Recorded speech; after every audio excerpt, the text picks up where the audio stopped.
Bismillah, alhamdulillah, wassalatu wassalamu ala rasulillah. Assalamualaikum warahmatullahi wabarakatuh. Bersyukur pagi ini kita kembali diberikan kesempatan oleh Allah Subhanahu wa taala untuk menjalani sebagian dari aktivitas kehidupan kita.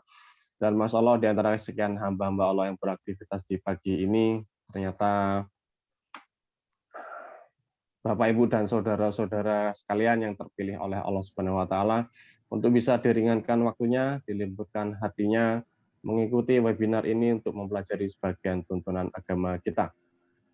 Sesuai dengan jadwal kita akan mengikuti materi ekonomi digital 4.0 berbasis syariat yang akan dibawakan oleh Bapak Insinyur Agus Maksum, MSc, Wakil Ketua Kadin Jatim Bidang IT. Baik, karena waktunya sudah masuk jam 6, jadi untuk mempersingkat waktu, kami persilakan Pak Agus Maksum untuk menyampaikan materinya. Monggo, Pak. Baik, terima kasih. Bismillahirrahmanirrahim. Assalamualaikum warahmatullahi wabarakatuh. Alhamdulillah. Alhamdulillahilladzi khalaqal mauta wal hayata liyabluwakum ayyukum ahsanu amala wa huwal azizul ghafur. Asyhadu an la ilaha illallah wa asyhadu anna Muhammadan abduhu wa rasuluh. Allahumma shalli ala sayyidina Muhammad wa ala ali sayyidina Muhammad. Amma ba'du. Pak Fuad Amsari, Prof. Sugimen, dan jamaah Syarikat Islam Politik yang dalam kajian pagi ini saya akan melanjutkan materi terdahulu. Mudah-mudahan ini share saya sudah masuk ya. Tentang saya perjelas temanya, yaitu memahami fenomena digital 4.0 dan inisiatif platform digital 4.0 yang sesuai syariat untuk membentuk society 5.1 yang sesuai dengan syariat Islam.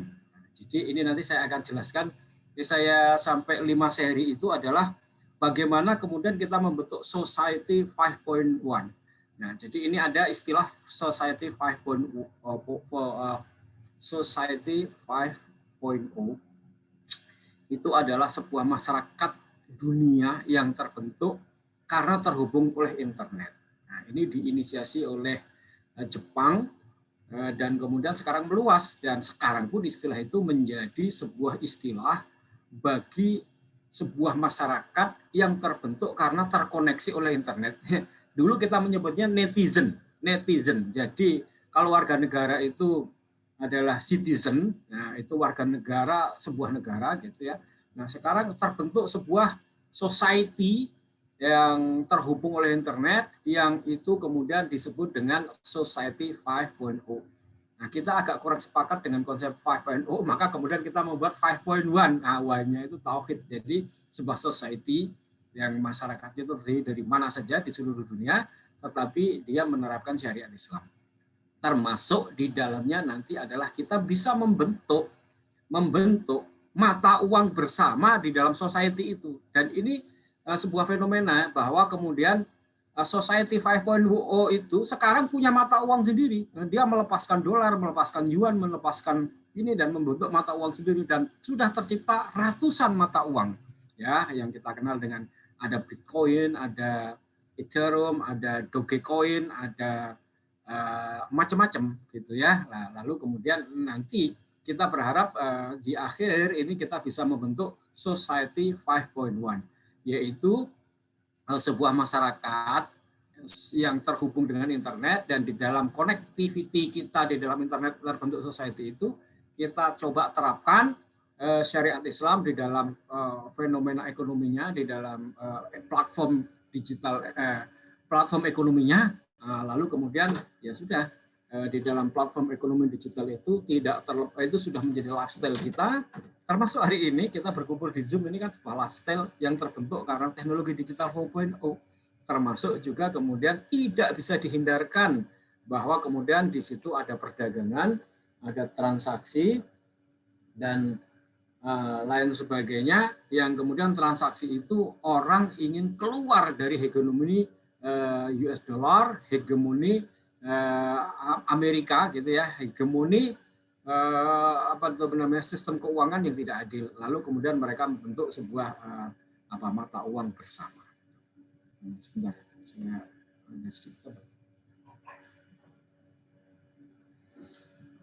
Nah, baik, saya lanjutkan. Nah, ini ada ancaman ya terhadap situasi ekonomi digital itu. Bu Sri Mulyani memberikan warning, selain Pak Jokowi juga mengatakan dan marah-marah kepada Menteri Perdagangan, kenapa teknologi digital atau perdagangan digital itu membunuh UMKM kita katanya. Nah, kemudian seminggu kemudian Bu Sri Mulyani juga memberikan warning di tengah ekonomi digital ini ada ancaman yang serius, yaitu tentang komoditi shock komoditi. Ini disebabkan karena berkembangnya teknologi, manusia itu kemudian nggak ada lagi yang mau bertani, terutama di Indonesia. Jadi tingkat kemampuan bumi memproduksi bahan pangan itu menurun, sawah-sawah menjadi rumah-rumah, manusia SDM-nya juga nggak mau bertani lagi, terutama ya di negara-negara yang malah basisnya pertanian seperti di Indonesia. Nah itu kita, anak-anak kita atau kita sendiri atau tidak tahu lingkungan kita sudah nggak ada lagi yang mau jadi petani. Jadi kemampuan bumi memproduksi pangan itu menurun, sementara kebutuhan pangan meningkat karena jumlah manusia meningkat. Aset bubble, bubble aset ini adalah karena adanya digital power concentration. Jadi kekuatan ekonomi digital dan terkonsentrasi pada pemilik modal dengan sistem harvesting dan disruption yang terjadi, mereka membunuh kompetitor, lalu terkumpul kepada sebuah perusahaan raksasa digital. Lalu ternyata yang perusahaan raksasa digital yang gede banget mendrive ekonomi dunia dan terutama di Indonesia, itu ternyata dia tidak untung, dia itu rugi. Nah, lalu kemudian terjadilah fenomena-fenomena merger, lalu kemudian setelah merger mereka IPO, dan di IPO itu adalah disebut sebagai strategi exit atau exit strategi. Jadi artinya adalah besarnya ya perusahaan-perusahaan itu bahkan mampu membunuh ekonomi-ekonomi yang hidup UKMK itu, ternyata asetnya itu bubble. Jadi nilainya itu nggak ada nilainya gitu. Nanti akan kita bahas. Nah, ini tiga masalah yang paling diadres oleh banyak ekonom ya, termasuk PBB juga membicarakan ini. Itu adalah nomor 2 dan nomor 3 itu terkait dengan digital, digital ekonomi. Ya, kemarin sudah kita bicarakan tentang dunia kita yang semacam ini, fenomenanya. Lalu kemudian kita sudah sampai kepada ekonomi yang ugal-ugalan itu akhirnya kemudian menguasai dunia dan melahirkan orang-orang terkaya di dunia itu berasal dari situ. Ya, sekarang orang terkaya di dunia kan Jeff Bezos, pemilik Amazon. Lalu kemudian ya ini semuanya kecuali Warren Buffett. Warren Buffett itu kan pemain saham ya, Berkshire Hathaway. Yang lainnya adalah pemain teknologi digital. Kita kenal di situ ada Mark Zuckerberg, ada Larry Page, pemilik Google, ada Jack Ma, ada Ma Huateng. Itu hanya bermain di Cina saja itu Ma Huateng itu WeChat, seperti WhatsApp tapi namanya WeChat. Lalu kemudian Elon Musk itu Tesla. Ya, nah sekarang raksasa-raksasa digital yang menggunakan model bisnis harvesting, di mana mereka tidak mencari keuntungan dari jual belinya. Ya, padahal kita ini kan wa halal bay'a wa harama riba. Nah, halal jual beli karena dijual belilah ada keuntungan itu ya kita peroleh dari jual beli. Tapi mereka membuat model bisnis enggak. Pokoknya yang penting dia mengumpulkan user. Oleh karena itu besarnya user itulah yang akan menjadi valuasi dari perusahaan itu. Oleh karena itu mereka membakar uang untuk mendapatkan user. User itu pokoknya dimanja, user itu pokoknya dibuat senang, user itu pokoknya dibuat puas, sepuas-puasnya.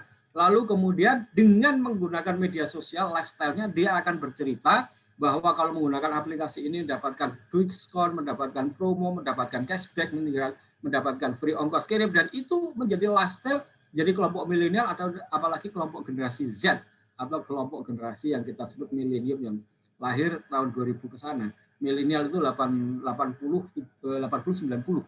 Lifestyle-nya dia itu terbentuk menggunakan ekonomi secara digital, tetapi mereka terbentuk kehidupannya karena engage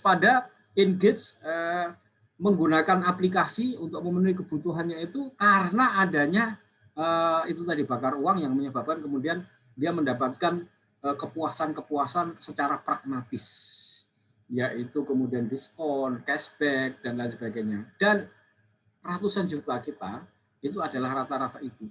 Jadi kalau kita tanya kepada anak-anak milenial, anak-anak saya ini bukan hanya milenial ya, semua ya malah generasi Z, itu dia sangat tahu mana yang sekarang ada diskon dan mana sekarang yang enggak. Jadi ketika Gojek sudah 1 bulan lebih tidak memberikan diskon, ya dia nggak pernah pakai. Dia pindah kepada yang lain dan dia punya community untuk memberitahu bahwa sekarang yang memberikan diskon itu Shopee. Sekarang yang memberikan diskon pindah semua mereka. Nah, itulah yang kemudian terjadi bahwa perusahaan-perusahaan digital ini mendapatkan user dengan cara bakar uang, sehingga para user itu sebenarnya menggunakan aplikasi juga bukan karena terpenuhi kebutuhan hariannya atau terpenuhi kebutuhan pokoknya, masih karena lifestyle yang di-drive karena adanya harga murah di bawah harga HPP, ongkos murah, ongkos kirim gratis, dan itu semuanya merupakan distorsi market yang itu kemudian tidak bisa dilawan oleh para pemain-pemain bisnis normal. Kenapa? Karena ya nggak mungkin kita akan melawan sebuah produk yang harganya aja di bawah harga ongkos produksi. Harga produksinya itu katakanlah 50.000, mereka menjual di bawah itu 25.000. Kenapa? Karena 25.000-nya dia bakar uang. Untuk apa? Untuk mendapatkan user, supaya usernya itu puas. Kemudian setelah puas dia bercerita, lalu kemudian kawannya mencoba juga puas, benar, kemudian nyoba lagi, berkembanglah usernya, dan user itu adalah valuasi dari sebuah perusahaan. Nah, valuasi sebuah perusahaan itulah yang kemudian sekarang menjadi fenomena merger itu. Nah, Gojek itu valuasinya dekakon, 140 triliun. Tokopedia itu valuasinya hampir 100 triliun, hampir dekakon, 98 triliun. Nah, kalau dijumlah ya katakanlah 140 triliun sama 100 triliun yang kita bulatkan 240 triliun. Itulah uang yang dibakar. Itulah uang yang dibakar untuk mempertahankan user. Nah, ketika kemudian pandemi, lalu kemudian muncul perusahaan raksasa yang lain yang ini hampir habis bakar uangnya, lalu ini baru membakar uang, Shopee. Nah, lalu kemudian mereka tertekan. Nah, tekanan itulah yang kemudian menyebabkan mereka itu kemudian merger. Nah, merger itu kemudian menggabung, maka valuasinya bukan 140 ditambah 100, enggak. Valuasinya itu menjadi 560 triliun. Nah, ini hitungan yang nggak masuk akal. Jadi, padahal valuasi itu, ya saya sudah bahas di tempat lain dengan para akuntan, termasuk juga Prof. Cipto Hadi Sawaryono dan lain sebagainya, kita sudah membahas itu valuasi yang sebenarnya tidak masuk akal. Kenapa? Karena valuasi itu didasarkan pada jumlah user. Jadi bukan karena perusahaan itu memiliki aset bergerak tidak bergerak, misalnya dia punya uang sekian, dia punya tanah, harta bergerak tidak bergerak sekian, dan kemudian dihitung secara akuntansi asetnya seperti itu. Enggak. Asetnya itu jumlah user. Jumlah usernya sekian puluh juta, sekian ratus juta, sekian ratus juta. Lalu user itu dihitung engagementnya. Engagementnya itu adalah dia terdaftar punya aplikasi, lalu setiap hari menggunakan. Nah, seperti kita menggunakan WA, itu namanya engage. Kenapa? Dia ada di handphone kita, tiap hari kita menggunakan, itu namanya engage. Kalau engage-nya melebihi 70 atau 80, bahkan 90%, nah itu tinggi sekali nilainya. Tetapi kalau kemudian dia ada di handphone kita, tapi kita nggak pernah menggunakan, nah itu ada user, tapi nggak engage. Nah, itu nilainya kecil. Nah, jadi valuasi itu dihitung dari jumlah user dan engagement user. Nah, lalu kemudian dihitung valuasinya. Kalau ada sekian, maka akan menghasilkan sekian. Sekarang kemudian Gojek sama Tokopedia dijumlah, maka usernya bertambah, maka valuasinya akan menjadi sekian. Nah, itu angka khayal semua gitu, angka khayal semua. Tapi angka khayal itu yang berlaku dan kemudian nanti IPO. Lalu kemudian mereka setelah IPO, ya tentu saja dia akan exit, strategi exit. Nah, itu menjadi persoalan bagi kita, karena kemudian berarti setelah mereka exit, kemudian keluar. Kenapa saya sebut keluar? Kenapa? Karena pemiliknya itu kan 90% bukan perusahaan Indonesia. Rata-rata ini dimiliki oleh SoftBank, perusahaan yang di Jepang dan Amerika, Sequoia, kemudian Tencent, kemudian Alibaba, Google, JP Morgan, nah itu kan bukan perusahaan Indonesia, 94% mereka yang punya. Jadi kalau setelah mereka IPO ya keluar. Nah setelah keluar maka sekarang raksasa-raksasa digital yang dipakai oleh anak-anak muda itu, yang kita juga memakainya itu, maka akan menjadi mahal. Nggak ada lagi diskon, nggak ada lagi ini, nggak ada lagi itu, nggak ada lagi. Nah sekarang kita terjebak kepada sebuah layanan yang mahal itu nanti. Itulah makanya kemudian ya ini ya. Gak cuma merger, Gojek, Tokopedia juga incar valuasi 560 triliun. Tadi sudah saya ceritakan. Apa itu namanya, sekarang kemudian Grab dengan Altimeter lebih gila lagi, 580 triliun dari IPO. Setelah IPO apa? Mereka bukan perusahaan di Indonesia, ya dia pasti akan exit. Lalu kita ditinggali oleh perusahaan-perusahaan yang disebut Ibu Sri Mulyani tadi, bubble asset. Nah, digital power concentration itu akan menimbulkan bubble asset. Nah, sekarang kita apa yang harus kita lakukan? Ini. Nah, untuk mendukung ini saya screenshot ya tokoh Indonesia yang pemain saham lah ya. Lalu ketika ditanya apakah mereka akan membeli saham IPO dari Gojek itu dia nggak mau. Jawabannya apa? Nah, tidak sejalan dengan kinerja kerjaan masih rugi. Loh, dia bilang cuma gini kalau kita baca lebar. Bagaimana saya mau beli saham yang dijual dengan harga yang sangat tinggi, sementara ketika saya baca laporan perusahaannya sampai sekarang saja mereka masih merugi. Nah, gitu ini. Ya, jadi saya ingin mengatakan bahwa apa yang saya katakan tadi itu ada dukungannya ya para pemain. Nah, itu tadi ya model-model bisnis ini secara singkat saja itu menimbulkan disruption atau matinya UKM kita karena distorsi ekonomi ya.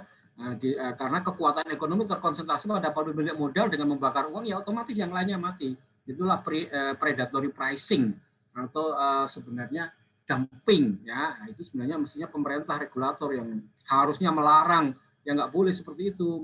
Pemerintah harus melindungi usaha kecil dan menengah atau sumber kehidupan dari masyarakatnya itu. Jangan sampai kemudian dimatikan dengan adanya modal yang masuk ya.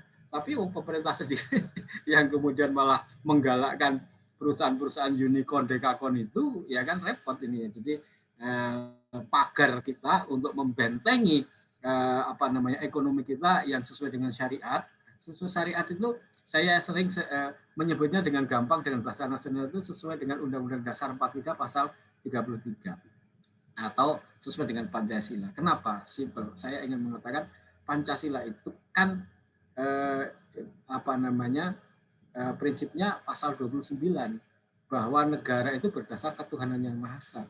Lalu masing-masing umat beragama itu menjalankan ajaran agamanya. Lah Islam kan menjalankan syariat Islamnya, berarti itu dilindungi oleh undang-undang. Nah, dan itu berarti kalau ekonomi ya ekonomi syariat, ya kan syariat Islam.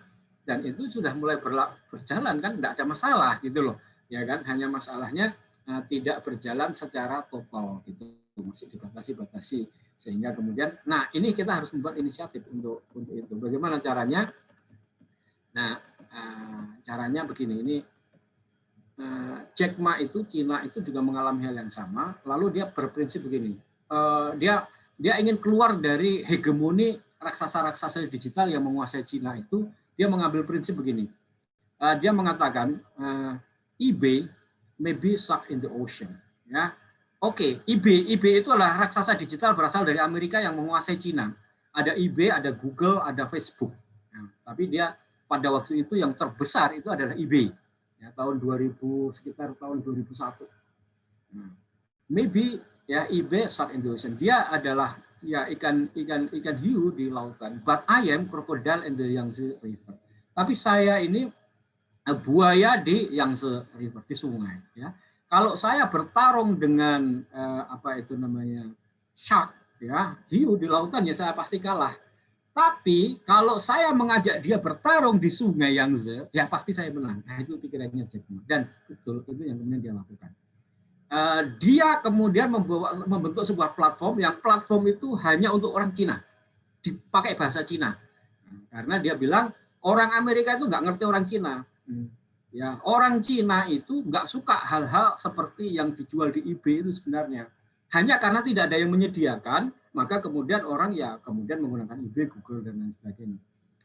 Orang Barat, orang Amerika itu kan dengan tulisan-tulisan Latin seperti ini nih, semuanya serba simpel dan sederhana, sehingga kemudian website Google, katanya dia bilang, itu hanya ada satu fitur.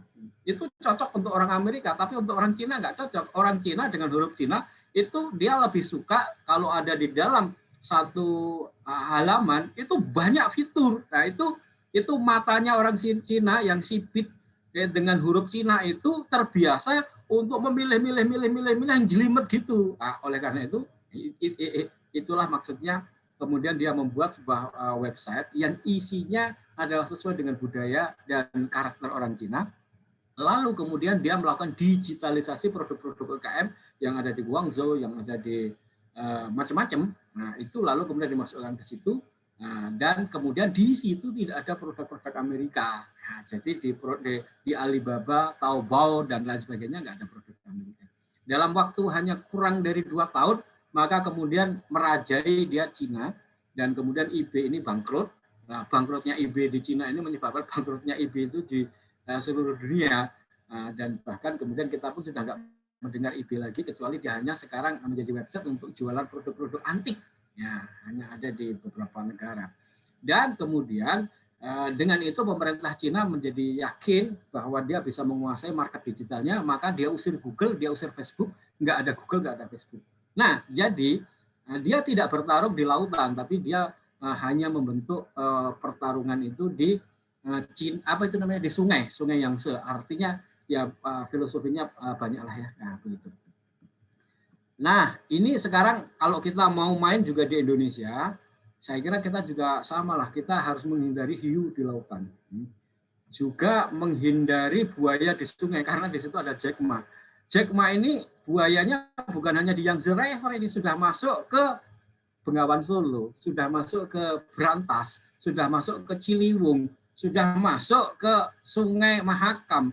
Jadi kalau kita sekarang juga bilang we are crocodile in the river, enggak, di situ ada Jack Ma, ada krokodil Jack Ma. Jadi kita pun dimakan juga kalau di sini tadi ya. Nah, kalau di sana Jack Ma enggak mau bertarung sama itu di lautan, maka dia ke sungai. Nah, masalahnya yang menjadi masalah di kita ini, sungai kita sudah kemasukan krokodilnya Jack Ma. Jadi kita pun bertarung di sungai akan dimakan sama dia. Nah, maksud saya dimakan itu tadi loh, model bisnis yang harvesting, disruption, predatory pricing. Nah, itu yang kemudian kita nggak mungkin melawan mereka dengan model bisnis yang bakar uang yang seperti itu. Gitu. Itu ada di kita, ada di sungai-sungai kita. Nah, bagaimana caranya? Ya kita harus membuat kolam sendiri, parit sendiri. Di parit itu nggak ada hiu, nggak ada buaya, yang ada adalah lele kita. Nah, kemudian kita apa itu namanya? Kemudian kita bisa leluasa mengembangkan diri kita, nggak ada distorsi market, tapi marketnya kecil, no problem.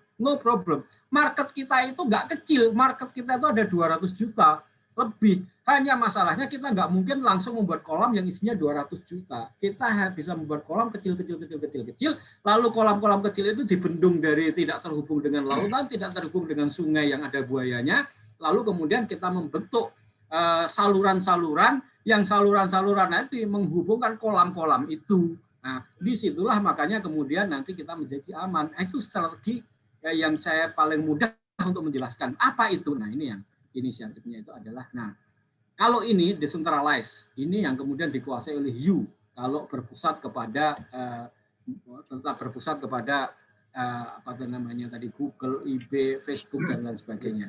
Nah, tapi juga akan berpusat kalau kita juga masuk ke market nasional. Nah, itu desentral juga. Di situ pusatnya masih dikuasai krokodil, Jack Ma dan lain sebagainya ya.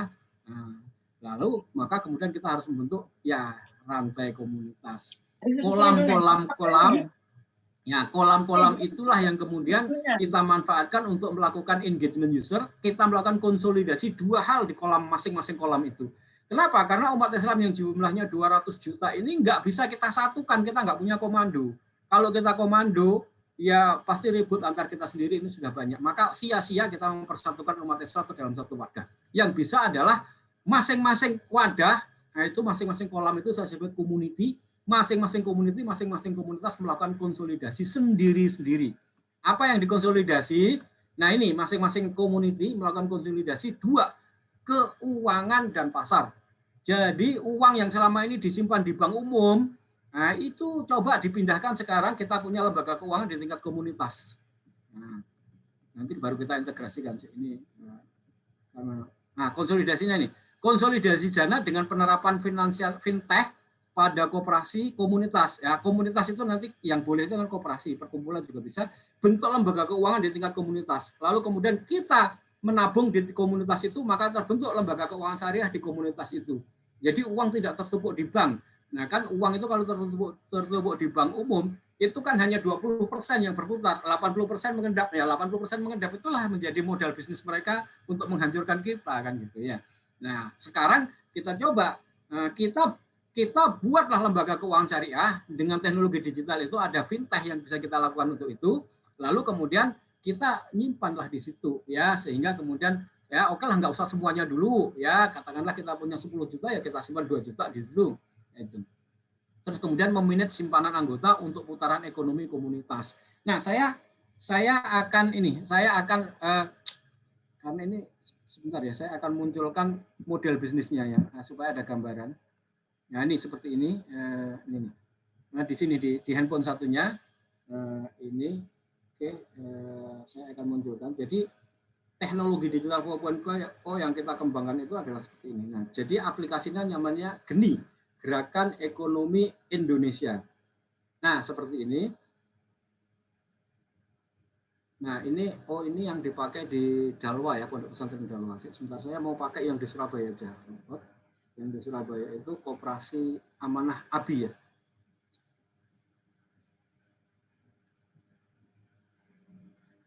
Nah, saya menjadi anggotanya. Oke. Nah, seperti ini. Jadi ini adalah sebuah komunitas umat Islam yang sudah ada.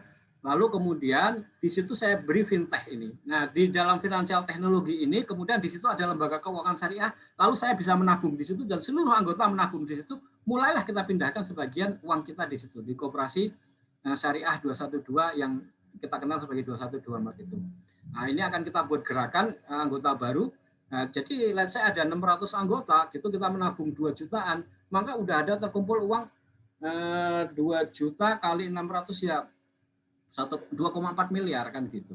2,4 miliar ini sudah sangat menolong sekali untuk kemudian kan prinsip bank itu kan mestinya Ustadz Mintarjo kapan-kapan kita ajak minggu bulan depan nanti saya ajak ya. Ini mantan kepala cabang BCA pada zaman dulu dan kemudian sudah hijrah menjadi ekonom syariah dan kemudian menulis tentang akuntansi perbankan ya sesuai dengan syariah. Itu beliau mengatakan 60% uangnya itu harus standby. Nah, itu likuiditas. Maksudnya apa? 60% uang itu ya kalau ada anggota mengambil harus ada. Nah, 40%-nya itu kemudian bisa kita putar untuk putaran ekonomi komunitas. Jadi bisa untuk kulaan di sini, barang-barang kulaan di sini. Ya, nggak usah minta anggota urunan lagi, cukup memanfaatkan simpanan itu. Simpanan yang ada di situ itu sudah bisa digunakan untuk putaran ekonomi. Nah, lalu di sini kemudian masing-masing anggota sudah punya aplikasi ini di handphonenya. Nah, lalu kemudian kita berbelanjanya di sini. Nah, ini kan sekarang kita berbelanjanya di sini. Nah, ini kan sudah menjadi bagian dari lifestyle kita nih. Ini produknya adalah produk anggota. Nah, ini kita belanja, kita beli, kita bayar, dipotong dari simpanan kita ini tadi. Ini yang saya sebut dengan kolam community. Jadi kita melakukan konsolidasi uang dan pasar. Ini bisa digunakan untuk community seperti itu, bisa digunakan untuk pondok. Nah, pondok ini seperti ini tadi ya, yang Dalwa ini.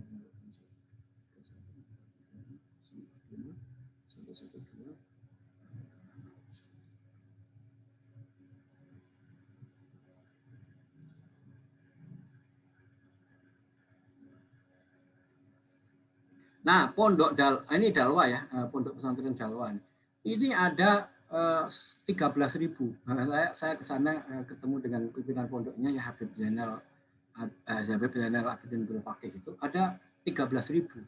Lalu kemudian kita bersepakat mereka akan menerapkan ini dalam proses masing-masing santri itu kemudian nanti punya kartu karena santri kan nggak boleh pegang handphone. Jadi bagaimana santri nanti punya kartunya seperti ini ya, kartu santri ini. Seperti ini kelihatannya. Nah, seperti ini.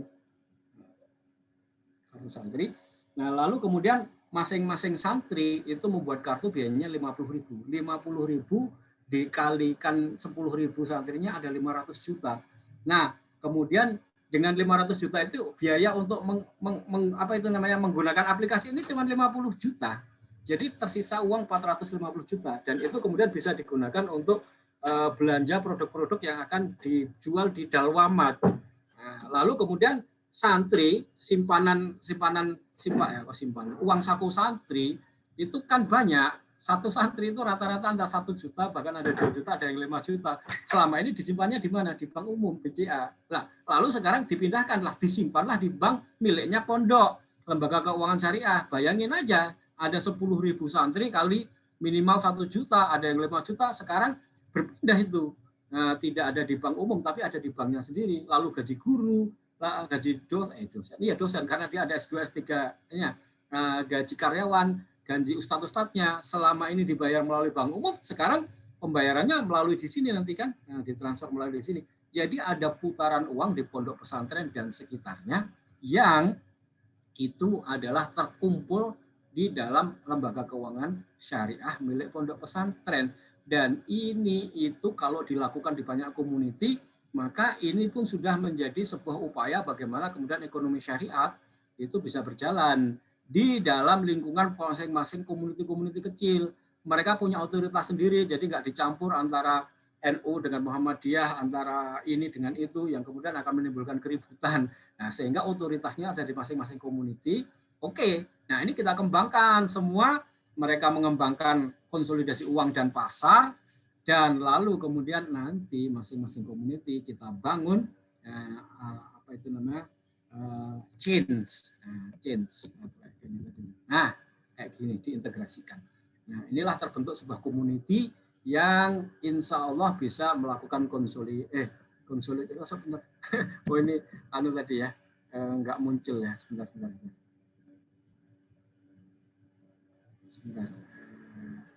Q-nya nggak muncul Q-nya. Ya. Oh, sebentar. SIP. Oh,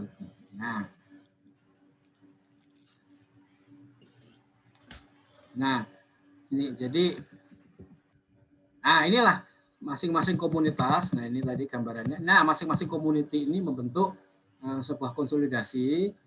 Yang di situ adalah intinya uang dan bank, kemudian uang masjid ini terutama ya, uang masjid itu tersimpan di bank umum. Saya ini ketua takmir masjid kecil di kampung saya di situ. Kecil masjidnya itu cuman ukuran 9 kali 15. Itu ada uang kas itu pasti setiap bulan itu antara 30-40 juta. Nah, yang dipakai putaran di masjid itu rata-rata cuma 5 juta, 7 juta. Jadi yang 30 juta selalu tersimpan di bank.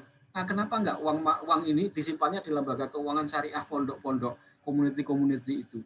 Nah, jadi ini strategis sekali nih untuk mengkonsolidasi uang simpanan, itu kemudian bisa digunakan untuk berputar, memutar ekonomi community. Nah, lalu kemudian di situ kita bisa ada layanan nanti kita bisa jualan tiket pesawat, bisa jualan PPOB, bisa macam-macam. Jadi kebutuhan kita dipenuhi oleh kita, yang belanja di warung tetangga dipenuhi oleh jamaah, masjid-masjid kita gerakkan seperti ini. Nah, lalu kemudian komunitas ini terbentuk banyak, lalu diintegrasikan.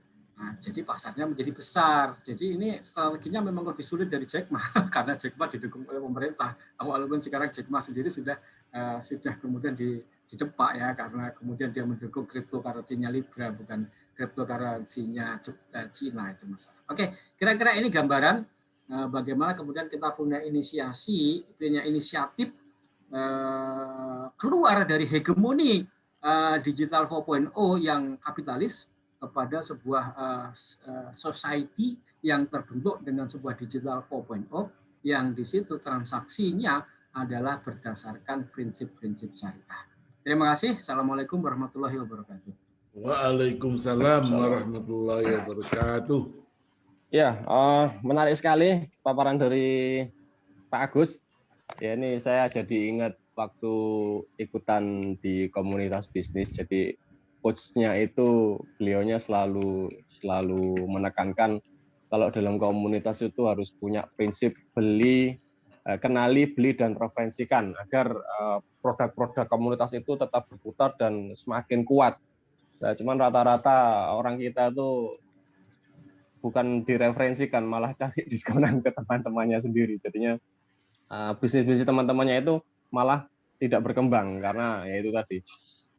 Bro, ini ya harga teman ya. Padahal kalau harga teman itu seharusnya harga normal dan malah diborong.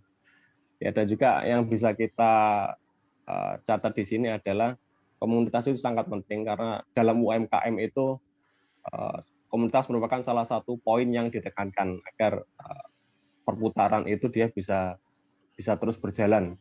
Karena dari komunitas yang pernah saya ikuti itu poin dalam UMKM itu juga ada guru, ilmu, dan salah satunya komunitas agar mereka bisa berkembang bersama dan progresnya bisa lebih cepat daripada harus berjalan sendiri dalam menjalankan bisnisnya. Oke, mungkin sebelum tanya jawab kita mendengar masukan dari Ustadz Fuad. Monggo Ustadz Fuad. Alhamdulillah. Assalamualaikum warahmatullahi wabarakatuh. Waalaikumsalam. Saudara sekalian, kita ini sekarang memang terus harus belajar. Kata kuncinya di situ. Kita itu kalah bersaing karena kita tidak belajar dan tidak mempunyai keilmuan yang paling mutakhir, teknologi yang paling mutakhir. Jadi SIP ini berusaha untuk meningkatkan umat Islam ini dalam permasalahan-permasalahan yang dalam real life ya, hidup nyata itu.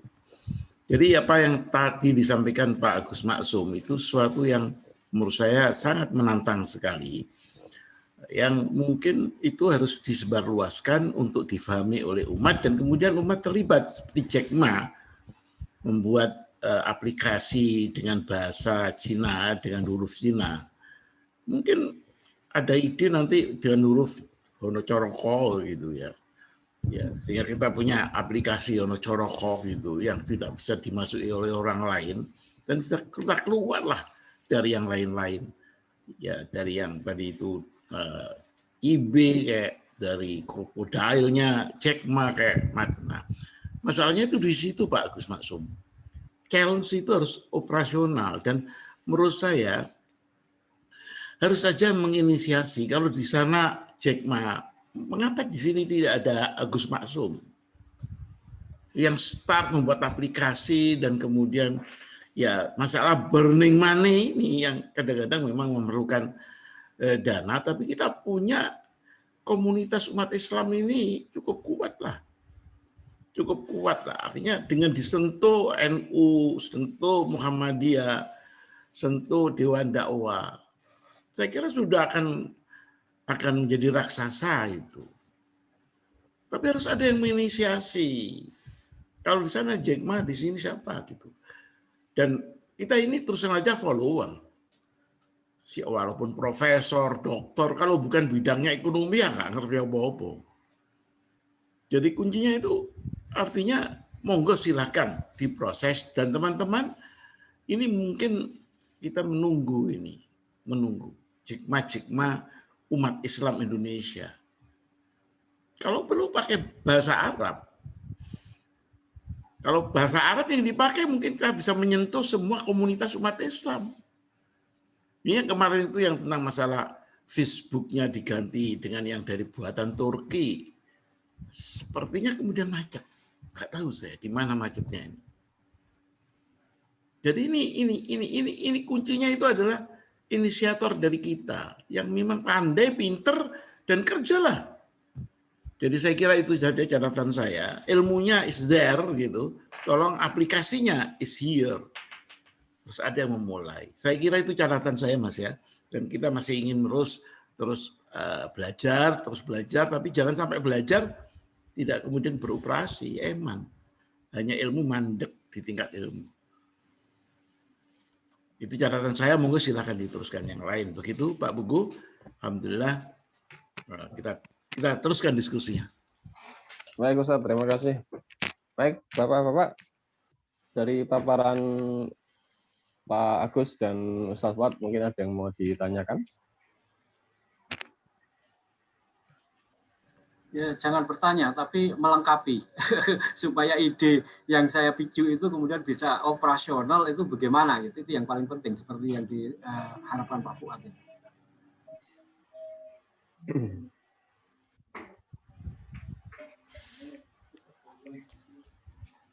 Monggo Bapak-bapak.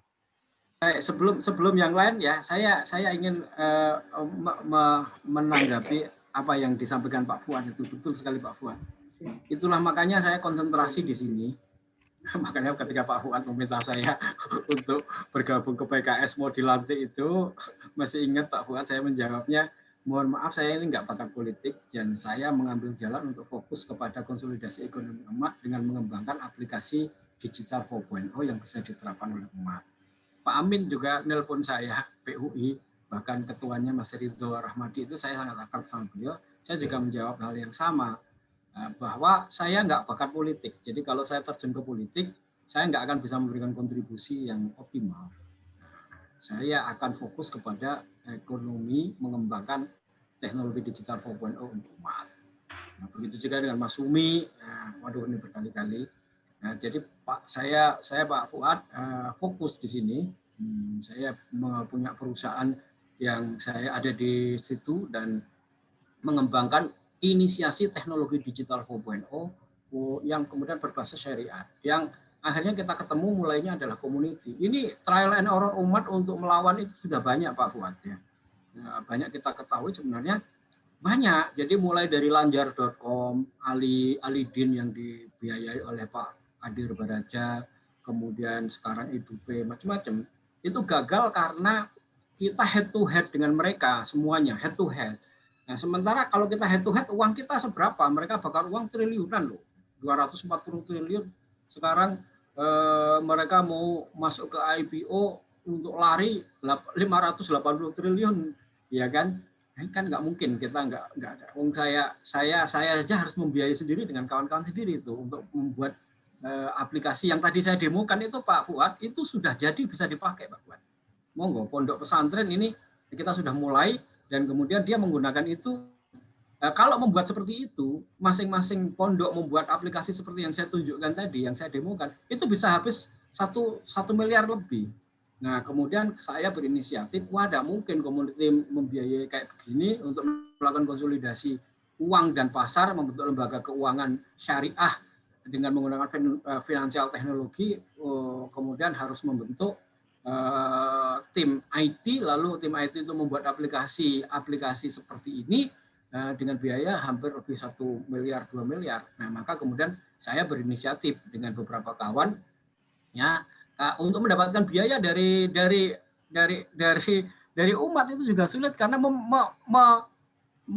menjelaskan bahwa ini itu sesuatu yang ini tuh juga nggak mudah.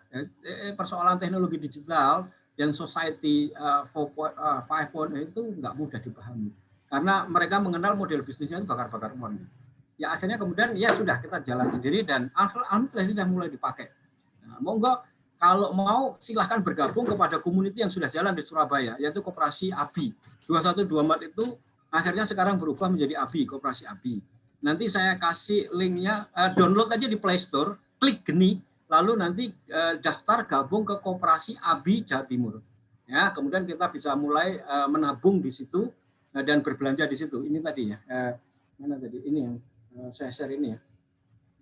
Yang saya share ini sudah dipakai. Nah ini. Nah, oh ini Dalwa sebentar. Ini yang Dalwa. Ini yang Koperasi ABI Jawa Timur ya di Kendal Sari 081.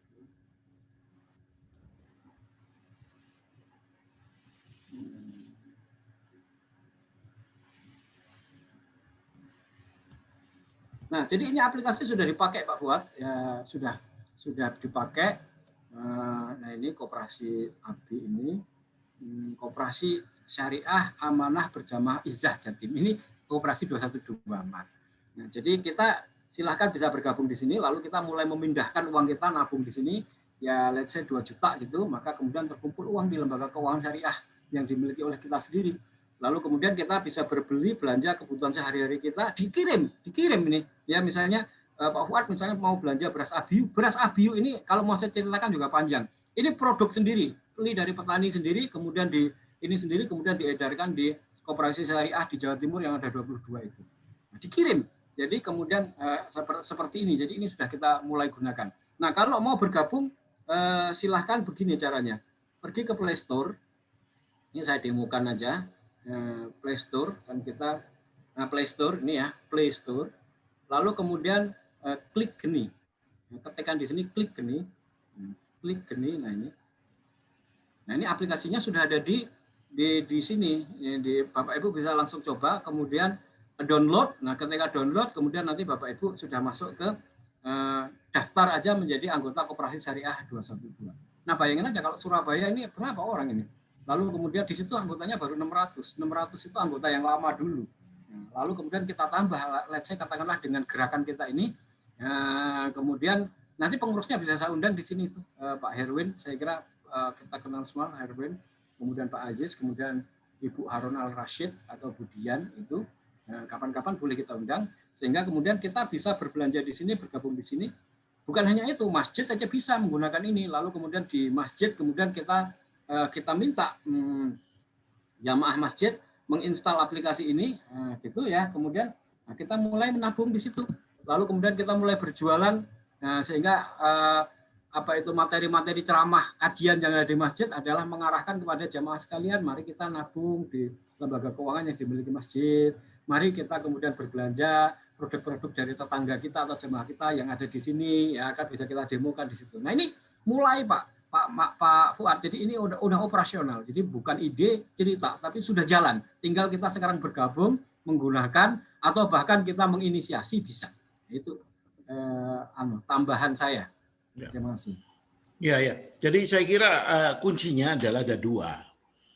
Kalau you sudah punya aplikasinya yang bagus, promosinya setiap kali misalnya ada kesempatan diminta langsung, mereka di-invite. Kita bersaing dengan orang kan memerlukan user yang banyak mestinya ya. Ya, tapi kita kan tidak membakar uang lah, tapi membakar semangat kebersamaan umat. Kuncinya di situ. Jadi kuncinya membakar semangat kebersamaan umat untuk masuk di dalam itu. Jadi nomor satu Mas adalah promosi. Tidak dengan memakai ekonomi sekuler, membakar uang, tapi kita memakai kebersamaan umat. Nah, yang kedua yang saya minta ini diperhatikan, dan saya minta juga teman-teman dari SIP juga langsung masuk ke dalamnya. Itu adalah keamanahan, ya, bahwa aplikasi Anda ini akhirnya memang betul-betul amanah, tidak mudah. Kita tahu semualah yang namanya koperasi itu. Pengurusnya sering melakukan sesuatu yang membuat orang lari dari koperasi yang terkait atau malah terjebak atau ketakutan masuk dalam koperasi. Jadi kuncinya di situ.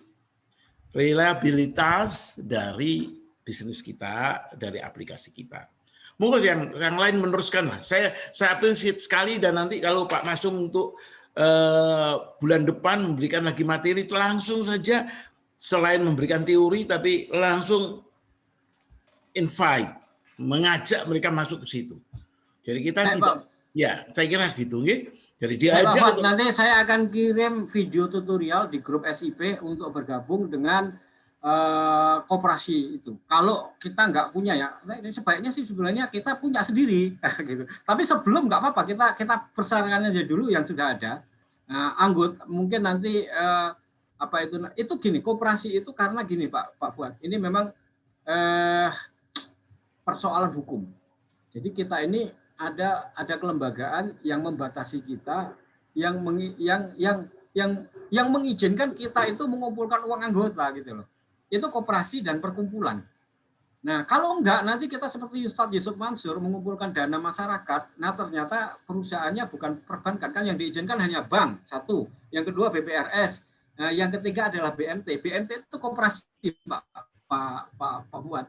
Jadi kelembagaan BMT, Baitul Mal wal Tamwil, itu tidak di bawah OJK, tidak di bawah BI, dia di bawah koperasi itu. Nah, koperasinya janganlah kemudian kita berpikir pada koperasi model lama. Jadi kita menggunakan kelembagaannya saja, lalu kemudian Nah, di sini tantangan kita untuk mengelola koperasi sesuai dengan syariah. Nah, itu yang jadi apa namanya? Yang jadi jalan keluar itu. Jadi kita harus membentuk sebuah mindset baru terhadap koperasi. Kalau nggak koperasi, perkumpulan juga bisa. Nah, jadi intinya kita menjadi kelembagaan yang kelembagaan itu kemudian tidak dipersoalkan secara hukum, bahwa kelembagaan itu boleh mengumpulkan dana masyarakat. Nah, dana masyarakat itu tadi kan yang kemudian terkelola di dalam fintech syariah atau lembaga keuangan syariah kita itu. Nah, kira-kira gitu. Nanti tutorial bagaimana kita bergabung kepada koperasi ABI itu saya akan posting, saya akan buatkan setelah ini, saya akan posting di grup SIP, atau saya kirim ke Pak Fuad supaya Pak Fuad aja yang mengirim. Nah, lalu kemudian nanti kita bisa menjadi anggota di situ. Dan nanti ya belajar dulu di situ barangkali, lalu kemudian SIP kalau memungkinkan membuat sendiri gitu. Masjid aja bisa gitu, masjid bisa. Kira-kira itu Pak Fuad dan yang lain-lain. Nah, monggo silakan. Itu yang saya maksudkan. Jadi straight kepada pemasaran dan kerja. Kita itu tidak boleh berhenti di tingkat ide. Nah, dari tingkat ide itu oke, cukup secukupnya karena tidak semua ingin mengetahui ide detail. Tapi masuk kepada operasi, ini saya tawarkan ini nah dan seterusnya, insya Allah itu akan jalan. Saya kira gitu. Moga yang lain. Assalamualaikum warahmatullahi wabarakatuh. Waalaikumsalam warahmatullahi wabarakatuh. Selamat pagi Bapak-Bapak yang semua. Perkenalkan, saya Sony Iskandar dari Jakarta. Saya dapat info ini dari salah satu WA group. Jadi saya apresiasi dulu ini saya ke Pak Agus juga dengan koperasi aplikasi Geni ya Pak ya? Ya. Luar biasa. Ini saya apresiasi, sangat senang gitu melihat suatu upaya yang ada di kalangan umat Islam. Kemudian izin bertanya, mungkin antara bertanya dan memberikan masukan ya.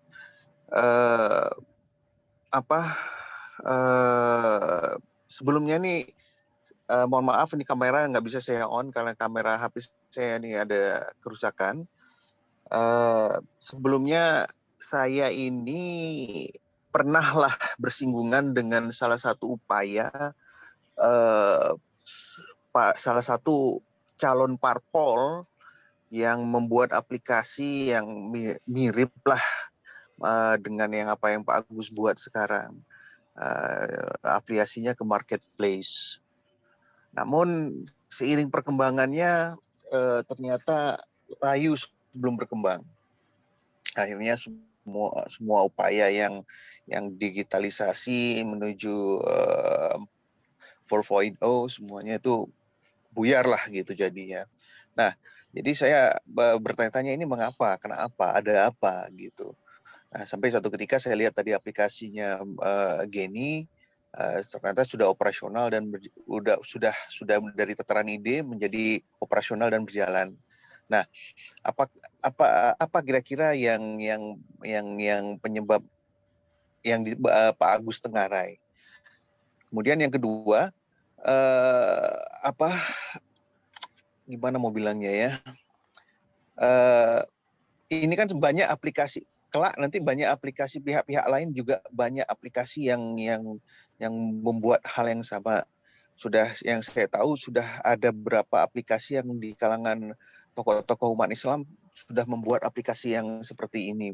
Ujung-ujungnya ke marketplace. Nah, saya kepikiran seandainya banyak seperti ini kan akan membuat umat bingung.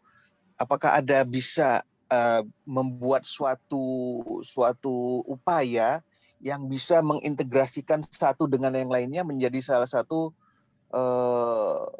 seperti menjembatani antara satu marketplace atau aplikasi yang di kalangan umat Islam saling berhubungan menjadi satu untayan yang kuat. Kemudian yang ketiga, mungkin masukan dari saya sendiri perilaku belanja online itu luar biasa. Saya bisa ngabisin uang rata-rata itu sebulan bisa belanja di online itu bisa 1 jutaan. Sayangnya saya masih belanjanya di salah satu marketplace yang bukan Islami lah ya. Nah, kunci utamanya itu adalah menyediakan banyak vendor atau barang-barang yang sangat diperlukan oleh konsumen. Kemudian segmen pasarnya apa yang ingin dituju, apakah semuanya atau khusus gitu. Mungkin masukan ke Pak Agus aja bisa dikembangkan sehingga aplikasinya menjadi lebih besar dan memang dibutuhkan oleh umat. Demikian atas pertanyaan dan masukan saya. Terima kasih kesempatannya. Assalamualaikum warahmatullahi wabarakatuh.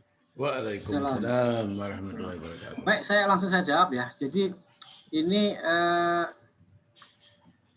begini, kenapa banyak aplikasi yang sudah berkembang di kalangan masyarakat kita, umat, kemudian mati layu sebelum berkembang? Jawabannya adalah dimakan hiu. Saya sendiri membuat, itu namanya lanjar.com. Kira-kira habisnya juga 1 miliar. Si tahun 2000 bersamaan bareng dengan Tokopedia, bersamaan bareng dengan Bukalapak. Pada saat Toko Bagus diakuisisi oleh OLX, Toko Bagus itu habis 600 miliar untuk bakar uang waktu itu. Lalu diberi oleh OLX 1,2 triliun. Lalu markomnya itu yang marketing communication itu tadi yang dibilang Pak Fuad yang bertugas mempromo itu. Promo-promo yang digunakan itu Pak Fuad habisnya 600 miliar ya biaya promosinya. Yang kita Toko Bagus itu. Nah, itu dibeli oleh OLX ya, jadi angel investor itu tadi 1,2 triliun. Lalu dia datang ke saya mau masuk ke Lanjar. Dia menawarkan menyuntik dana 10 miliar. Lalu saya tanya, uangnya dari mana? JP Morgan katanya. JP Morgan. Nah, saya tahu, saya pemain di sini. JP Morgan itu adalah salah satu angel investor yang ya podo itu tadi ya, JP Morgan, Tencent, SoftBank, Sequoia, Tencent, Temasek, Alibaba, Google ya. Nah, itu sama aja. Nanti dia akan mengambil saham berapa? 50%. Kemudian nanti akan ke seri berikutnya. Ini nggak sempat saya jelaskan ya. Seri berikutnya lama-lama terdilep lah kita habis. Seperti Nadim yang awalnya Gojek itu dia tinggal punya berapa? 4%, 96% itu miliknya nama-nama yang saya sebut itu tadi. Nah, terus menyuntikkan dana, semakin habislah kepemilikan saham pemilik awalnya itu. Nah, sehingga kemudian uang yang dimasukkan itu, Mas Sony, itu digunakan untuk bakar uang, menjual produk di bawah harga pasar. Jadi katakanlah saya punya Lanjar, Pak Kadir Baraja punya Alidin ini habisnya 3,5 miliar, beliau sudah cerita ke saya sudah ngobrol, menjual barangnya sama seperti yang dijual di Tokopedia, Bukalapak, Blibli, ya. HPP-nya itu kita jual, HPP-nya katakanlah 50.000, ya, kita jual dengan 60.000, keuntungan 10.000. Lalu di sana dia bisa menjual dengan harga 30.000 plus ongkirnya free. Itu yang saya sebut dengan bakar uang, yang saya sebut dengan disruption, yang saya sebut dengan predatory pricing, dumping. Nah, kita berhadapan dengan pasar yang terdistorsi oleh kekuatan-kekuatan kapital. Itulah makanya mati, ya Lanjar mati, Alidin mati, berbagai aplikasi yang dibuat mati ketika dia tidak memahami bahwa kita ini sedang berhadapan dengan siapa. Nah, berpikiran bahwa dengan menciptakan teknologi yang kemudian kita labeli umat, langsung umat itu akan membeli atau bergabung. Enggak, mereka tetap lifestyle-nya hidup dengan apa yang paling mudah, yang pragmatis. Enggak bisa gitu, sehingga kemudian banyak yang mati. Itu ya jawabannya. Itu tadi makanya Jack Ma menghindari hiu. Dia bikin sungai. Nah, dia berkuasa di sungai. Nah, sungainya kemudian melebar kemana-mana ke seluruh dunia, termasuk ke Indonesia. Nah, lalu kita kan nggak bisa main di lautan, nggak bisa main di sungai karena di lautan ada hiu, di sungai ada Jack Ma, ada krokodil Jack Ma. Lalu ini loh kita masuk ke kolam yang namanya community, ya, yang parit gitu ya, community lah kolam. Nah, di situ nggak ada hiu, nggak ada buaya. Kalau ada buaya masuk ke sini, pasti buaya ditangkap oleh penduduk, dibunuh. Kalau ada hiu masuk ke sini, ya dia akan mati seperti hiu terdampar di pantai gitu. Jadi kita harus menciptakan menciptakan satu ruang di mana kemudian ekonomi syariah wa halalul bai'a wa harama riba itu berjalan, tidak diganggu oleh distorsi-distorsi. Itulah community kita. Nah, di community ini tadi kalau kita mau berpromosi nggak mahal karena di situ ada leader, ada kiai, ada ulama, di pondok pesantren ada kiai. Kiainya untuk membuat anggota dari community itu engage, ya kiai kan tinggal memerintahkan kepada jamaahnya, kepada santrinya. Sekarang santri menggunakan kartu ini. Nah, untuk kartu ini kemudian bayar SPP-nya pakai ini. Kepala sekolah juga perintahkan sekarang bayar SPP-nya dengan menggunakan mentransfer uang di lembaga keuangan yang ada di sekolah BMT itu atau BPRS kalau memungkinkan itu. Nah, ini yang saya strateginya juga harus kita pahami, nggak bisa serta-merta kita membuat head to head berdasarkan dari mereka, ya mati layu sebelum berkembang. Dan saya pun juga sudah membuat itu dan mati juga lanjar itu. Lalu kemudian saya belajar bagaimana menghadapi mereka, nggak mungkin head to head. Ya ini kemudian kita membuatlah kolam, karena di kolam ini kita nggak perlu biaya besar, tinggal kemudian kita memberikan pemahaman kepada leadernya tahu bahwa ini itu adalah untuk konsolidasi umat dan uangnya juga akan terkonsolidasi pondok di komunitas sendiri, keuntungannya, putarannya dan lain sebagainya secara ekonomi akan tidak kemana-mana, hanya untuk pondok lingkungan komunitas itu sendiri, kemudian bisa dijalankan secara syariah karena tidak dikontrol oleh lembaga-lembaga keuangan, hanya dikontrol kelembagaannya, pertanggungjawabannya.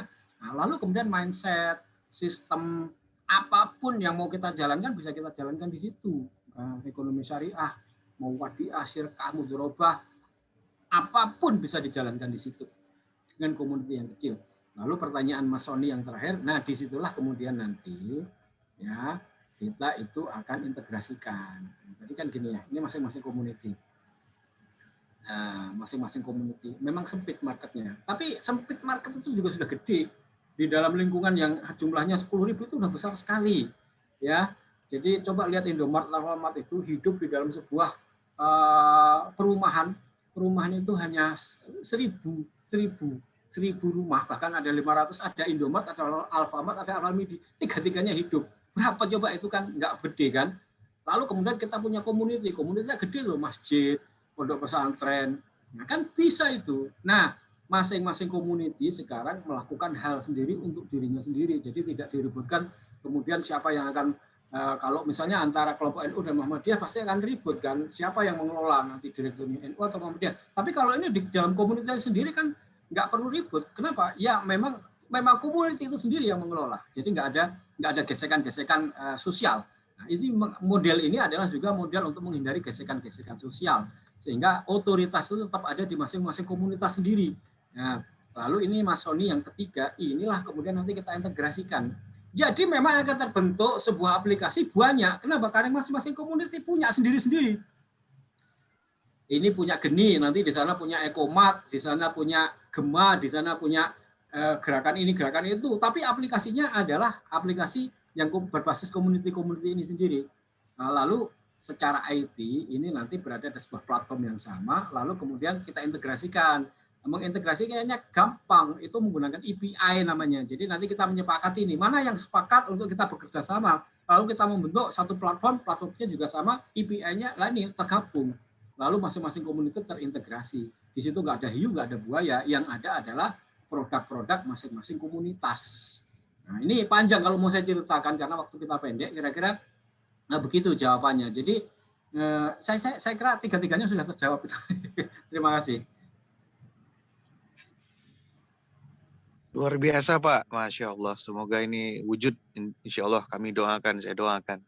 Ya, ini bisa diterapkan di mana saja Pak Sony. Pak Sony punya komunitas di Jakarta, bisa kontak saya, bisa menggunakan aplikasi ini untuk di Jakarta misalnya, masjid atau perumahan Bapak.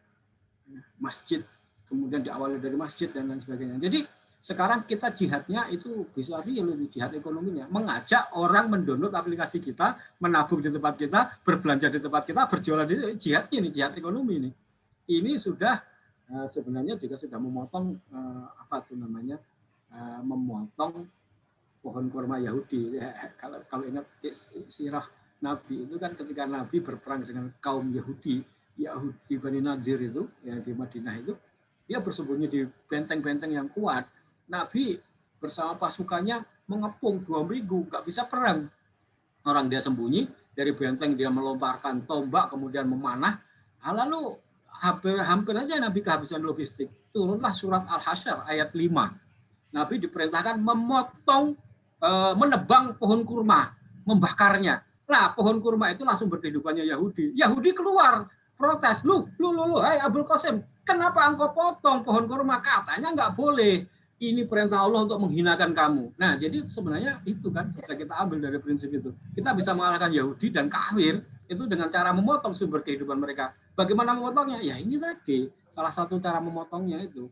Kita tidak berbelanja ke mereka, berbelanja kepada ekonomi marketplace yang kita buat sendiri, yang isinya kita isi sendiri, yang kemudian dari industri rumah tangga kah, industri rumahan kah, kita bisa masukkan ke situ. Jadi putaran ekonomi komunitas bergerak. Ini jihad kita ini. Ini yang saya maksud, saya konsentrasi di sini, di situ, bukan hanya membuat aplikasinya, kemudian mengumpulkan uang dari kawan-kawan untuk membuat ini. Ini pun susahnya minta ampun Pak Fuad. Saya itu nggak bisa sambat ke siapa-siapa, saya hanya bisa sambat kepada kawan-kawan yang seide gitu untuk kemudian membiayai ini, dan kemudian juga mengembangkan pemahaman-pemahaman seperti ini. Aplikasi tanpa ada pemahamannya, memahami maksudnya atau fenomena yang berkembang, ya percuma. Dan saya juga harus menceritakan ini kemana-mana, saya berkeliling kemana-mana untuk ngomong soal ini gitu ya. Ini saya anggap sebagai bagian dari jihad ekonomi saya ya. Ya mudah-mudahan kemudian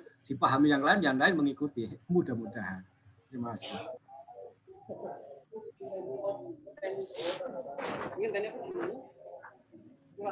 Pak Bugo disarankan yang lain-lain. Pak Bugo, monggo silakan. Baik Ustaz. Silakan Bapak-bapak yang mau nambahin.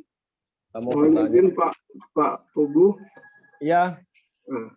Assalamualaikum warahmatullahi wabarakatuh. Waalaikumsalam warahmatullahi wabarakatuh. Yang kita hormati Ustadz, kemudian Ustadz Fuad Amsari, kemudian narasumber kita Ustadz Agus Maksum.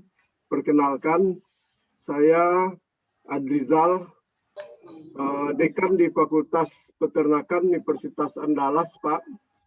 Jadi saya sangat tertarik ini dengan pola koperasi yang menggunakan teknologi IT ini. Lalu ya kebetulan saya juga ini baru menjabat jadi dekan Pak. Lalu di fakultas kami ingin baru akan mengembangkan, akan membuat koperasi yang kegiatannya adalah itu mengembangkan peternakan di kampus ya. Kebetulan kita punya lahan sekitar 20 hektar. Lalu ini akan dikelola oleh mahasiswa dengan berbagai macam komoditi bidang peternakan. Lalu ini dikelola di bawah satu koperasi. Apakah ini bisa nanti kita ini kan dengan pola yang Bapak Agus Maksum sampaikan tadi? Apakah kalau bisa kira-kira apa langkah kami, dan kami sangat mohon bantuan ini Pak Agus Maksum, mudah-mudahan ini bisa ditunjang oleh sistem yang Bapak Agus Maksum ini kembangkan selama ini. Jadi kalau boleh kami juga ingin mengundang Bapak untuk bisa memberi pencerahan kepada kami. Semoga nanti kami bisa menyatukan pendapat ya, sehingga koperasi ini bisa kita wujudkan. Demikian saja, terima kasih atas kesempatannya. Assalamualaikum warahmatullahi wabarakatuh. Waalaikumsalam warahmatullahi wabarakatuh. Kita praktikal saja Pak Abdulzal. Pak Maksum, tolong dituliskan nomor HP panjenengan yang bisa dihubungi oleh teman-teman yang berminat untuk bersama segera. Jadi kita straight to the point kepada Pak Agus Maksum, menyampaikan nomor HP-nya supaya teman-teman yang minat tadi untuk mengundang panjenengan, untuk minta aplikasi dan seterusnya. Itu cara kita yang paling efektif. Monggo silakan. Ya, terima kasih. Itu sudah saya tulis di apa namanya di ya di situ. Tapi saya tulis aja di sini.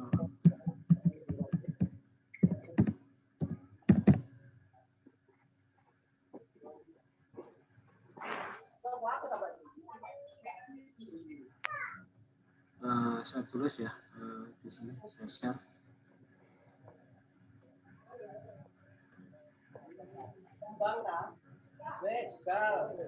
Ini nomor HP saya, mudah-mudahan terlihat ya, terlihat ya.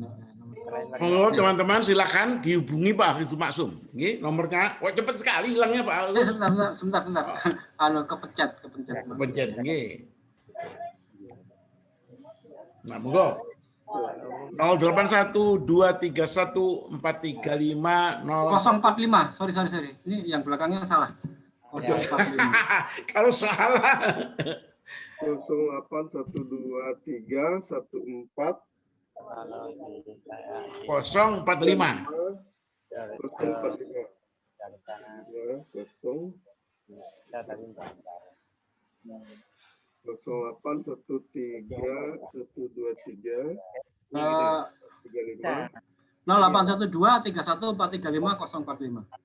Oke, terima kasih Pak. Monggo silakan teman-teman di kontaknya beliau untuk ditanyain macam-macam atau diundang beliau kemana-mana silakan. Forum ini, Forum Syarikat Islam Politik memang adalah forum komunikasi antar kita, antar umat dan untuk saling mendukung satu sama lain. Monggo silakan. Ya, jadi koperasi bisa Pak Dekan ya. Nah, apalagi koperasi itu sangat bisa. Jadi itu fungsi konsolidasinya dua. Satu, uang. Jadi uang kita ini jangan disimpan di bank umum semua ini. Kalau disimpan di bank umum semua ya kita nyumbang konglomerat untuk modal mereka kan gitu.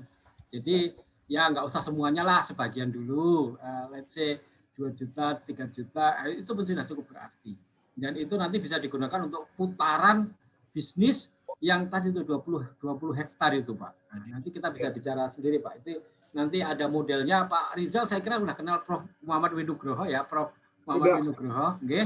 Nah, kita juga kenal Pak Aris Mufti, di mana beliau mengembangkan desa madani ya, saya mau undang itu prinsip Rasulullah yang dikembangkan oleh Pak Chung Hee untuk mengembangkan masyarakat Korea. Jadi Pak Chung Hee itu mempelajari Rasulullah, beliau heran bagaimana Rasulullah bisa membawa orang-orang Mekah muhajirin pindah ke Madinah, lalu hidupnya itu masih menumpang kepada Ansor, lalu kemudian tiba-tiba masyarakat yang itu bisa menjadi masyarakat madani yang kemudian bahkan berkembang menjadi kekhilafan yang menguasai dunia yang berkembang ratusan tahun. Itu tentu ada prinsip-prinsipnya. Nah, prinsipnya itu ada di dalam SOP-nya itu dibuatkan sama Pak Chung Hee itu. Prinsip hijrah Rasulullah itu 5, mulai dari Mar'atul Masjid, di masjid itulah kemudian dibangun mental, dibangun ke apa itu namanya keimanannya nih ya, keimanannya tidak disebut dengan mental, lalu kemudian dibangun ukhuwah, lalu kemudian beliau membangun namanya pasar manakoh. Lah kok kita belajar dari Pak Chung Hee tentang prinsip, karena beliau yang kemudian membuat apa itu namanya SOP-nya. Jadi kita membaca sirohnya, tapi dia membaca dibuat SOP-nya dan dipraktekkan 8 tahun, kemudian perkembangan saya mau undang itu luar biasa, dan kita punya itu yang kemudian sudah belajar ke sana. Saya kira kita juga ini bisa Pak Rizal nanti sama Prof. Winugroho sama Pak Aris Mufti kita mengembangkan itu. Jadi model teknologinya, konsolidasi keuangan dan pasarnya pakai aplikasi kita tadi. Lalu bagaimana pengembangannya, pemberdayaannya di sana, itu kemudian kita menggunakan bagaimana membentuk patriot-patriot yang kemudian peternakan dan pertanian yang tidak in sekarang ini itu tiba-tiba kemudian menjadi sesuatu yang digandrungi. Itu gimana caranya kan gitu. Kira-kira Pak Rizal, nanti kita lanjutkan dengan Prof. Winugroho. Okay? Siap. Terima kasih Pak. Ya Pak. Iya, di depan makam pahlawan 10 November. Di kebun itu, saya tidur di Nah, ini ya community ini ya yang nanti kita gabungkan itulah menjadi society. Kalau di dunia sekarang itu terkenal namanya Society 5.0. Nah, itu nanti lain kali kita bahas. Nah, kita bisa bikin Society 5.1. One-nya itu tauhid. Nah, bahkan kemudian yang luar biasa dahsyat, society yang terdiri dari masyarakat di seluruh dunia ini bisa membentuk mata uang sendiri yang didasarkan kepada emas. Ya, mata uang sendiri sebagaimana pimpinan negara Islam yang berkumpul di Kuala Lumpur, Erdogan dan lain sebagainya harus melakukan dedolarisasi seperti Cina melakukan dedolarisasi dan negara lain. Nah, lalu kemudian kita membentuk mata uang bersama. Mata uang bersama itulah yang berlaku di Society 5.1 itu yang sangat mungkin. Kenapa? Karena sekarang sudah ada kan, kemarin sudah saya bahas, ada video pendeknya gitu ya yang sudah saya share. Itu sangat mungkin itu bisa menginspirasi kita, bukan hanya Indonesia, Malaysia, Brunei, Turki dan lain sebagainya. Lalu kita bersepakat dan itu bisa membypass bank sentral gitu. Luar biasa. Itu kan seperti pabrik ya, perutnya seperti pabrik. Nah, pabrik itu butuh bahan produksi supaya dia bisa berjalan. Nah, bahan yang bisa diolah itu harus baik. Salah satu supaya baik itu. Ini komentar untuk kita atau Pak Pugo mohon dibantu Pak Pugo, dibantu moderator supaya komunikasinya baik, Pak Pugo. Ya, saat ini saya tidak bisa ngemut ya, Ustaz. Itu diolah sama asam lambung. Pak Katon Menyerap dengan baik itu dibantu dengan prebiotik sama probiotik. Pak Katon, mohon maaf suaranya. Teorinya oh ya, hostnya itu coba hostnya siapa ya? Itu bisa melakukan mute all. Nggak bisa mute soalnya. Yang pegang host ini Syarikat Islam Politik mungkin. Iya, Syarikat Islam Politik ya, yang memegang Syarikat Islam Politik. Itu di mute all aja, di mute all. Itu sehingga kemudian suaranya enggak ini. Karena beliau nampaknya tidak menyimak tapi berbicara. Oke, sudah nampaknya. Di mute semua. Jadi Pak Pugo tolong Pak Pugo dipandu nggih supaya ya. Ya, ini karena tadi bingung mau ngemut kok nggak ada otoritas saya. Oke, baik Bapak-bapak lainnya mungkin ada yang disampaikan lagi.